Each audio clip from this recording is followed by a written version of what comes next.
결혼 전 직장 상사로 만난 남편. 착하고 성실한 모습에 믿고 결혼했는데 어느 순간부터 남편은 폭력적으로 돌변했습니다. 사소한 일에도 불같이 화를 내고 물건을 집어던지는가 하면 흉기로 위협하기도 했는데요. 이뿐만이 아닙니다. 남편이 어릴 때 집을 나가 성인이 된 이후 왕래하기 시작한 시어머니의 존재도 큰 스트레스.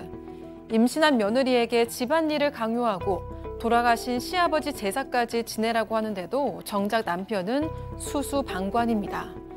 참다 이혼을 하자고 하니까 그렇게 되면 엄마에 이어 자신은 또 버림받는 거라며 아이를 붙들고 버티고 있습니다.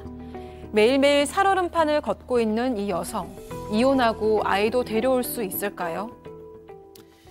자, 21년부터 사건 반장을 애청하고 계신다는 우리 사방 가족분의 제보입니다. 제보 사연이에요.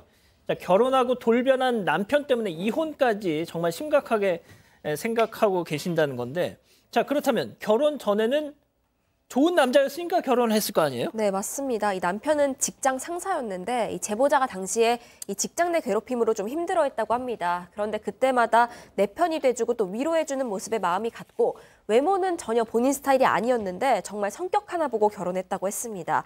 그리고 연애 시절 이제는 뭐 어떤 이유였는지 이런 것도 기억이 잘 안 나는 그런 사소한 다툼에도 이 다투고 나면 잘못했다, 먼저 사과도 잘했고요. 심지어 무릎 꿇고 빌기도 한 적도 있었다고 했습니다.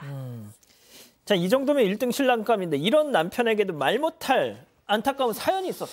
자, 남편의 어릴 때 뭔가 사연이 있습니다. 남편 어릴 때 초등학교 때 어머니가 집을 나갔다고 하고요. 어머니를 새롭게 만난 거는 아버지 돌아가시고 성인이 됐을 때 다시 만나게 됩니다. 그 사이 어머니는 3번 정도 재혼을 했었고요.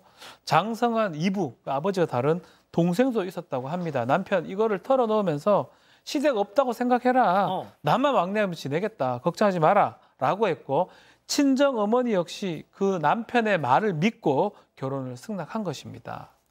시댁 없다고 생각하라.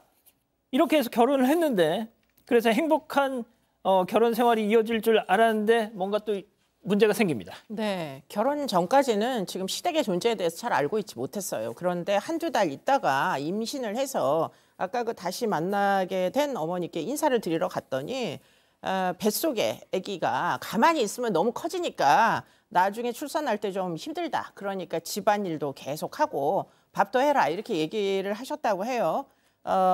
그래서 결국에는 이제 이게 좀 아닌데 이런 생각을 당시에는 했던 것 같습니다. 그리고는 이제 이 어머니가 아들에 대하여 연락을 왜 자주 안 하냐, 용돈은 왜 안 주냐 이렇게 해서 이제 계속 이제 아들 며느리에게 뭐 압박을 주기 시작했고요.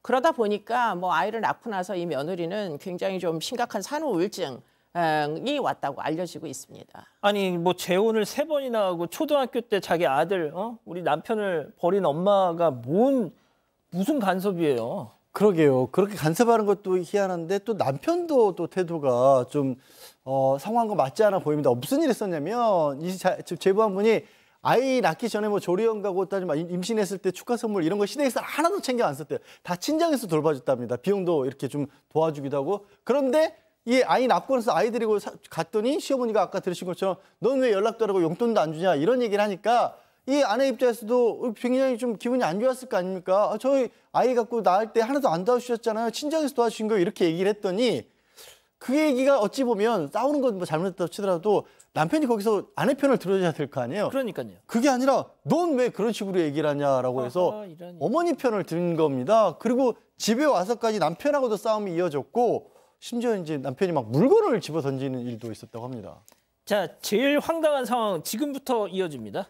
네, 이 시어머니가 제보자한테 그 돌아가신 시아버지 제사 왜 안 챙기냐라면서 면박을 줬다는 겁니다.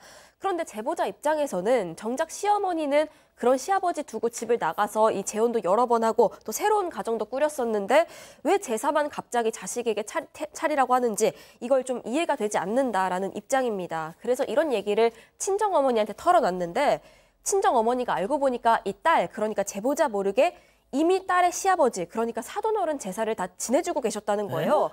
그리고 이 사실을 좋은 마음에서 지내주셨던 것 같은데 이 사실을 그 남편도 알고 있었습니다. 그런데 남편은 시어머니 앞에서 사연자가 그런 얘기로 면박을 들을 때도 가만히 있었다는 겁니다. 그래서 제보자가 시댁 가서 사실 저희 어머니가 지내주고 계셨다고 합니다. 얘기를 했더니 시어머니가 아이고 감사하네 이러고 말았다고 합니다. 아니 이게 무슨 재혼을 3번을 하고 어렸을 때 집을 나간 사람이 자기 옛날 남편 뭐 제사를 왜 신경... 자 그런데 양 변호사님 일단은 시어머니까지는 뭐 그렇다 치죠. 근데 이 남편의 문제가 본격적으로 시작이 됩니다. 그 결혼 전에 남편 모습하고는 너무나 달라졌다라는 겁니다. 일단 임신을 했을 때 아이가 좀 출산하기 어렵게 난산이 예상되게 좀 들어섰답니다. 그래서 아내 입장에서는 그 얘기를 누구한테 하겠어요? 남편에게 해야 될 거 아니겠습니까? 근데 남편한테 그 얘기를 했더니 갑자기 막 스트레스를 받는다면서 소리를 지르고 같이 죽자 막 이러면서 살을 굉장히 거칠게 몰았다라는 겁니다. 이해가 잘 안 가죠. 그리고 나서 아이 또 돌잔치를 하는데 이 친정에 있는 조카들 아이들도 뭐 돌잔치 하니까 다른 애들도 오잖아요. 조카가 좀 멀리 있어서 그 아이 같이 사진 찍자라고 조카 데리러 갔더니 갑자기 빨리 안 온다고 남편이 안경을 집어던지면서 욕설을 하더라는 겁니다. 돌변한 거죠. 제보자 입장, 아내분 입장에서는 저런 사람이 아니었는데 싶은 거죠. 자, 이 남편의 행동 아주 극단적인 상황까지 갑니다. 이 어떤 상황이었는지 제보자, 사연자의 목소리 직접 들어보시죠. 진짜 싫어해서 애기가 이제 끼어있을 때 싸워가지고 물건 다 집어던지고 제가 애기를 안고 있는 상태였는데 저를 미친 다음에 너무 찔러서 눌러버렸어. 칼까지 들이대고 저를 죽이던지 아니면 자기를 죽이던지 하라고 칼 집어 던지고 막 했어요. 너무 심하게 싸워서 이웃집에서 신고를 해줬었어요. 싸울 때마다 칼을 저한테 목에다 들이대거나 자기를 막 죽이라 그러거나 애기 앞에서 그러니까 정말 싫죠. 야, 지금 상황이 너무 심각한데요. 자, 그럼 여기서 별별 상담소 오늘의 궁금증 짚어보죠. 폭력 남편 흉기 난동까지 이혼을 하고 싶고 양육권도 지키고 싶습니다. 할 수 있을까요? 라고 하셨습니다. 자, 이 남편은 근데 지금 이혼하면 아내한테 엄마이어서 아내한테도 버림받을까 봐 이혼 절대 안 된다고 버티고 있답니다. 자, 양 변호사님. 근데 그런 얘기를 해서 아내의 의지를 흔들어 놓는 것일 수도 있고요. 또 본인이 그런 부분에 너무 공포심을 가지고 있기 때문에 그게 이상한 어떤 정신적으로 이상하게 외부로 발현되고 있을 수도 있거든요. 하지만 이웃이 신고를 할 정도의 가정폭력이 있다라면 그 기록도 있을 것이고 가정폭력으로 신고를 한다고 해서 남편이 꼭 뭐 형사처벌을 받는다거나 이런 건 아니에요. 일단 그 신고를 기초로 해서 분리조치를 하고 어떻게든지 저 집에서 저는 나와야 된다고 봅니다. 별거를 시작한 상황에서 시간을 갖고 이혼을 시작을 하는 게 맞지 않을까. 설령 혹시 기회를 주고 싶더라도 일단 떨어진 다음에 이렇게 떨어져 있으니까 이 상황이 개선되지 않으면 그러니까 정신과 치료를 받든 법원에서도 요즘 상담도 주선을 많이 해주거든요. 가정법원에서. 그런 상담을 좀 받아보고 그 전문가의 조언을 들으셔야 돼요. 지금 상황에서 남편이 저렇게 강하게 나오기 때문에 남편이 잘못된 행동을 할 것이다. 더 위험한 짓을 할 것이다. 그것 때문에 눌러앉는 걸 남편은 바라고 있을 가능성이 높습니다. 제가 교수님께 마지막으로 여쭐게요. 네. 자, 박 변호사님. 매우 위험한 상황입니다. 폭력을 하는데 이유는 없어요. 가정 어릴 때 생활이 그렇기 때문에 폭력을 한다. 절대 그렇지 않습니다. 그거는 이제 핑계이고 변명일 뿐이고요. 폭력은 폭력일 뿐이고요. 지금 폭력이 있는데 아내도 문제지만 지금 아이가 있잖아요. 예. 아이도 노출되어 있다고 봐야 됩니다. 양 변호사님 말씀하셨는데 절대적으로 분리가 돼야 됩니다. 그리고 이혼 소송을 제기하든가 뭘 한다면 이혼될 거고요. 양육권 당연히 지킬 수가 있습니다. 그래서 법적인 조치를 취하는 게 타당해 보입니다. 자, 교수님, 이 제보자분께서는 남편이 가정 상담을 받아보자 이런 얘기를 하더라는 거예요. 이게 그걸로 해결될 수 있을까요?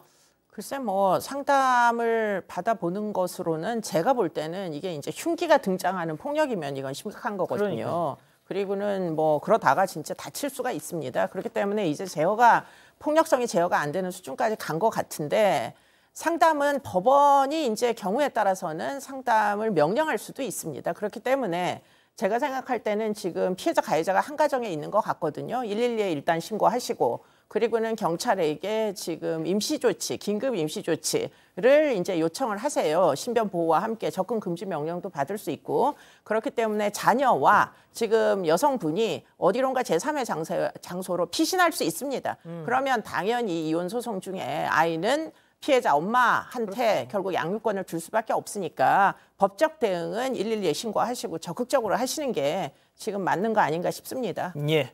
자, 이 기자, 우리 가족 여러분들의 의견 짧게요. 네, 많은 의견 주시고 계신데요. 일단 초준성님, 무슨 가정상담입니까? 자기가 병원 가서 치료받아야죠 하셨고요. 김미정님, 절대 기죽지 마세요. 니키님, 이혼 안 하시다가 사회뉴스 나올 수도 있습니다. 정말 꼭 하세요 하셨습니다. 지우쌤님, 애기도 위험합니다. 얼른 도망치세요. 이런 의견 주셨습니다. 가족 여러분, 잊지 마시고 구독과 좋아요, 알림 설정 여기.